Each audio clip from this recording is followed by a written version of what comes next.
চলতি সপ্তাহে ২৯ তারিখে মহরম উৎসবে মেতে উঠবে গোটা ভারতবাসী। ইসলাম ধর্মাবলম্বী মানুষদের পাশাপাশি সমগ্র হরিশ্চন্দ্রপুরের মানুষরাও মহরম উৎসবে সামিল হবেন। মহরম উৎসবে যাতে কোনো রকম অপ্রীতিকর ঘটনা না ঘটে তার জন্য আগে থেকেই সজাগ থাকবেন পুলিশকর্মীরা। পাশাপাশি মহরম উৎসব যাতে মহা ধুমধামের সাথে পালন করা হয় সে বিষয়ে রবিবার বিকেলে হরিশ্চন্দ্রপুর থানা প্রাঙ্গণে প্রশাসনিক আধিকারিকরা এলাকার সমস্ত রাজনৈতিক দল এবং সমস্ত মহরম কমিটির সদস্যদের নিয়ে বৈঠক করেন। এই দিনে বৈঠকে উপস্থিত ছিলেন হরিশ্চন্দ্রপুর থানার আইসি দেবদূত গজম এবং হরিশ্চন্দ্রপুর থানার অন্যান্য কর্মরত পুলিশ অফিসাররা। এছাড়া উপস্থিত ছিলেন তৃণমূলের জেলা পরিষদের সদস্য মার্জিনা খাতুন, বিজেপির মণ্ডল সভাপতি রূপেশ আগরওয়ালা সহ অন্যান্য রাজনৈতিক দলের নেতা নেতৃত্ব এবং মহরম কমিটির সদস্যরা।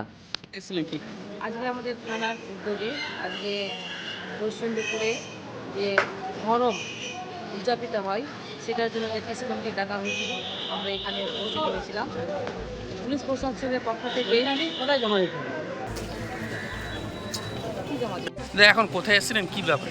আমরা হরিশ্চন্দ্রপুর থানা প্রাঙ্গণে এসেছি।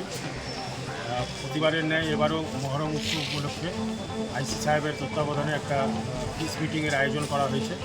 প্রতিবারের ন্যায় এবারও আয়োজন করা হয়েছে এবং এই পিস মিটিংয়ের মধ্যে যারা দলের নেতৃত্ব দিচ্ছেন তাদেরকে আহ্বান করা হয়েছিল।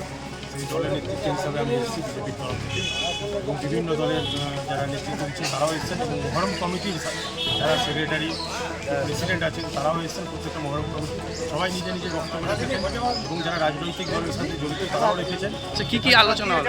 আলোচনা হয়েছিল যে বিভিন্ন রকম যদি অসুবিধা থাকে, যেখানটায় মহরম বা তাজিয়া বেরোবে সেখানটায় সেই ঈদের মধ্যে যে কোনো অসুবিধা যেন না দাঁড়ায়, দুই সম্প্রদায়ের মধ্যে যেন শান্তি বার্তাটা প্রীতিটা যায়, হরিশ্চন্দ্রপুরের মধ্যে যেন কোনো রকম অপ্রীতিকর ঘটনা না ঘটে, সেটা মহরম কমিটিরাও নিজে নিজের বক্তব্য রেখেছে এবং রাজনৈতিক দলের প্রতিনিধি যারা ছিলেন তারাও নিজে নিজে বক্তব্য রেখেছেন। খুব শান্তিভাবে, খুব শৃঙ্খলাবদ্ধভাবে এই শান্তি মিটিংটা হয়ে গেল। আগামী হরিশ্চন্দ্রপুরে এই ধরনের কোনো ঘটনা, অপ্রীতিকর ঘটনা ঘটে আগামী দিনেও যেন মহরম উপলক্ষে কোনো অপ্রীতিকর ঘটনা না ঘটে, সবাই নিজের নিজের মতামতটা রেখেছে।